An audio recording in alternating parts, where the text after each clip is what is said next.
हरेक कुराको समाधान अहोभाव यानि कि ग्र्याटिट्युड। समस्या विभिन्न प्रकारको हुन सक्छ, तर एउटै सिक्रेट पासकोड के हो त? अहोभाव। अहोभाव अर्थात् आज हामीसँग जे छ ती कुरालाई हामी कृतज्ञ अथवा थ्याङ्कफुल भयौँ त्यो कुराप्रति भने त्यसले हामीलाई अहोभावको एउटा ऊर्जा प्रदान गर्छ। तर हामी सधैँ हामीसँग के छैन, मसँग यो छैन, मसँग यो छैन भनेर खालि हामी नभएको कुरालाई मात्र हामी सोच्छौँ। हामीसँग आज के छ त? मसँग घर होला, गाडी होला, मसँग पैसा होला, मसँग जे छ आज ती कुराप्रति म अहोभाव प्रकट गरेँ, थ्याङ्कफुलनेसलाई मैले प्रकट गरेँ भने बल्ल ब्रह्माण्डले हामीले खोजेको भन्दा बेसी हामीलाई सामर्थ्य, शक्ति, ऊर्जा प्रदान गर्छ। तर हिजो आज हेर्नु त, हामीसँग यति राम्रा राम्रा कुरा छ, हामीलाई रियलाइज नै छैन। मसँग के छैन भन्ने कुरामा बढी खोज्छौँ। उदाहरणको लागि स्वास्थ्यकै कुरा गरौँ। मेरो आँखामा अलिकति समस्या होला, तर मेरो पेटमा समस्या छैन, घुँडामा समस्या छैन, ढाडमा समस्या छैन। तर मलाई समस्या नभएको कुराप्रति हेक्का समेत हुँदैन। एउटै कुरा दिमागमा आउँछ, मेरो आँखामा प्रब्लम, आँखामा प्रब्लम, आँखामा प्रब्लम। यसले के गर्छ त भन्दा हामीले मुभिङ अवेतिर लान्छ, मुभिङ इनवार्डतिर लाँदैन। जब मेरो अरू कुरा त स्वस्थ छ नि भनेर हाम्रो चेतनालाई स्वस्थतिर लग्यौँ भने त्यसले निसन्देह हामीलाई असीमित एउटा ऊर्जा प्रदान गर्छ। आँखा पनि स्वस्थ हुन सक्छ। सो अहोभावलाई हामीले एउटा दैनिक जीवनको हरेक डाइमेन्सनमा हामीले उपयोग गर्न सक्छौँ। यसको लागि केही गर्नु पर्दैन, जस्ट हामी नमस्ते मुद्रामा बस्न सक्छौँ। नमस्ते मुद्रामा पनि यो हाम्रो हातलाई हृदय अगाडि राख्न सक्छौँ र स्माइल गरिकन मजाले हामीसँग आज जे छ, आँखा बन्द गरेर पनि गर्न सक्नुहुन्छ, आँखा खोलेर पनि गर्न सक्नुहुन्छ। आज मसँग के छ? सबभन्दा पहिला मसँग स्वस्थ शरीर छ, अर्को कुरा मसँग स्वस्थ मन छ, अर्को कुरा मसँग स्वस्थ भावना छ, मेरो परिवार छन्, मेरा हरेक साथीहरू छन्, मेरो काम गरेको कर्मथलाका साथीहरू पनि छन्, सबै कुरा छन् जे जस्तो छ र विगतका राम्रो इन्सिडेन्ट या अनुभूति पनि मसँग छ। यसलाई मजासँग विथ स्माइल त्यो कुरालाई सम्झेर अत्यन्त भित्रबाट हामी थ्याङ्कफुल हुन सक्छौँ। अहोभावले हाम्रो हृदयको चक्रलाई अर्थात् अनाहतलाई पनि जागृत गर्न सहयोग गर्छ। जति हाम्रो हृदय खुला रहन्छ, ओपन हुन्छ हरेक कुरामा, त्यति नै हामीले असीमित ऊर्जा पाउँछौँ। समृद्धिको कुरा होला, आध्यात्मिक चेतनाको कुरा होला, एउटा सुमधुर सम्बन्धका कुरा के नहोस्, सबै कुरालाई यही कुराले अर्थ राख्छ। सो जति हाम्रो हृदय एकदमै ओपन हुन्छ, खुला हुन्छ, त्यसले हाम्रो हरेक शरीरको अङ्ग प्रत्यङ्ग रोम प्रतिरोमलाई ऊर्जा दिने मात्र होइन, स्वास्थ्य दिने मात्र होइन, हामीले सोचेको भन्दा पनि असीमित ऊर्जा सामर्थ्य मैले सुरुमा पनि भने ती सबैको हकदार पनि हामीलाई बनाउन सक्छ। सो याद गरौँ, आज हामी कसैलाई धन्यवाद दिनलाई पनि हामीलाई अप्ठ्यारो लाग्छ, कसैप्रति कृतज्ञ हुने कुरै छोडौँ। तपाईँले पैसा पाउँदा के गर्नुहुन्छ? खुसी हुनुहुन्छ। तर पैसा आफैले खाएको खाजाको तिर्नु पर्दा पनि हामीलाई अलिकति दुःख जस्तो फिल हुन्छ, किनकि हामीलाई चाहिँ आउँदा लिँदा हामी खुसी हुन्छौँ, दिँदा हामी खुसी हुँदैनौँ। तर यो अचम्मको रुल के छ भने जति हामी गिभर पर्सनालिटी हुन्छौँ, जति हामी दिन मन पराउँछौँ, त्यति नै हामीले पाउने हकदार पनि हामी बन्छौँ। यदि हामीले केही कुरा पाउन चाहन्छौँ भने हामीले दिन जान्नुपर्छ।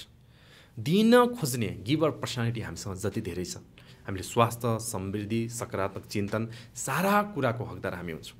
त्यसका लागि हामी दिने बानी बसालौँ। हाम्रो आफ्नो बालबच्चालाई पनि एउटा संस्कार, एउटा गिभर पर्सनालिटी, गिभर संस्कार दिउँ कि केही कुरा दिन सक्ने। हुनसक्छ एउटा मुस्कानै किन नहोस्, हामी यति कुरा कि हामी दिनै खोज्दैनौँ कि पाउन मात्र खोज्छौँ। त्यस कारणले गर्दा हामीले कसैलाई धन्यवाद दिने कुरा छोडौँ। पैसा दिने कुरा त झन् टाढा कुरा हो, एउटा मुस्कान दिन पनि हामी पछि पर्छौँ।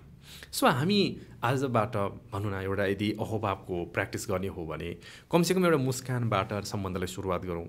कोही व्यक्ति चिर परिचित होस् या नहोस्, ऊ व्यक्तिलाई देख्दा केही कुरा पर्दा पनि हामी थ्याङ्कफुलनेसको एउटा हाम्रो ऊर्जा प्रदान गरौँ।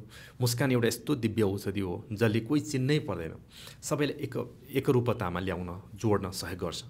सो हामी आजबाट कमसेकम दैनिक दिनमा जस्तो 5-6 चोटि होस्, 6-7 चोटि होस्, आफूलाई अवेर गरिकन सके त सबै समयमा थ्याङ्कफुल हुने, मिठो मुस्कान दिने, केही कुरा दिने। मैले फेरि भन्दैछु, त्यो दिने खालि पैसा मात्र होइन, हामी समय मात्र होइन, शक्ति मात्र होइन, ऊर्जा मात्र होइन, एउटा मुस्कान पनि दिन सक्छौँ। यदि हामीले दिने अभ्यास गर्न थाल्यौँ भने हाम्रो हृदय खुल्न थाल्छ। हृदय किन यति इम्पोर्टेन्ट छ भने चक्रको हिसाबमा 7वटा चक्रमा पनि हृदय चक्रलाई एकदमै एउटा बिचको ब्रिजको रूपमा काम गर्छ।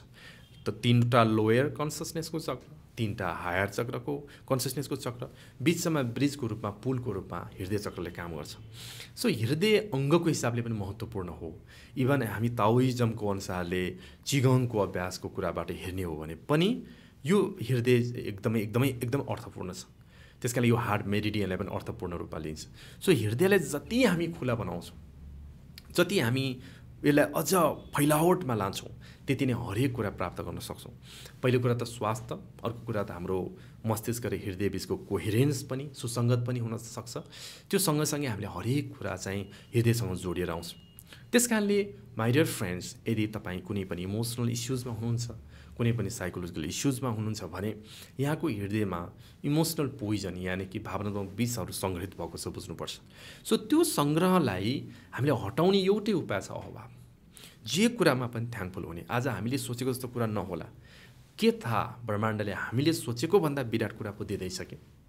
हुनसक्छ अहिले वर्तमान परिप्रेक्ष्यमा गलत जस्तो लाग्ला, नकारात्मक जस्तो लाग्ला, प्रतिकूल जस्तो लाग्ला, तर त्यसको यदि हामीले थिमलाई हेर्ने हो भने, आउटकमलाई हेर्ने हो भने लङ टर्म रूपमा युनिभर्सल कन्सियसनेसले हामीलाई यति धेरै कुराहरू दिन खोजिरहेको हुन्छ जुन कुरा हामीले सोचेको पनि हुँदैन।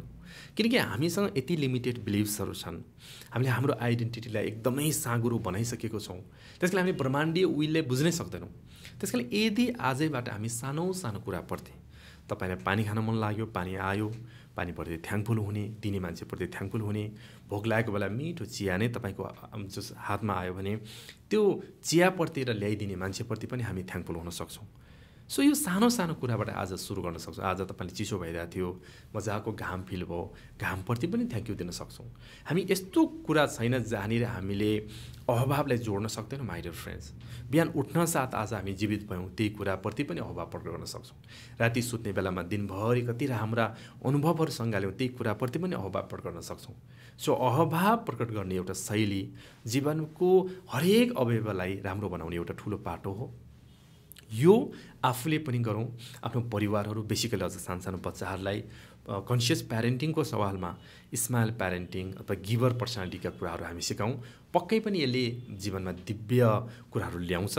यसले खालि एउटा स्वास्थ्यको कुरा मात्र होइन, आध्यात्मिक उच्चताको हरेक यदि सिक्रेटको पासकोड के हो भने ग्र्याटिच्युड अथवा अहभाव हो। त्यसैले माई डियर फ्रेन्ड्स, यहाँले पनि यो कुरालाई आफ्नो जीवनमा अप्लाई गर्नुहोस् र अहभावको ऊर्जाहरू मजाले पाउनुहोस्।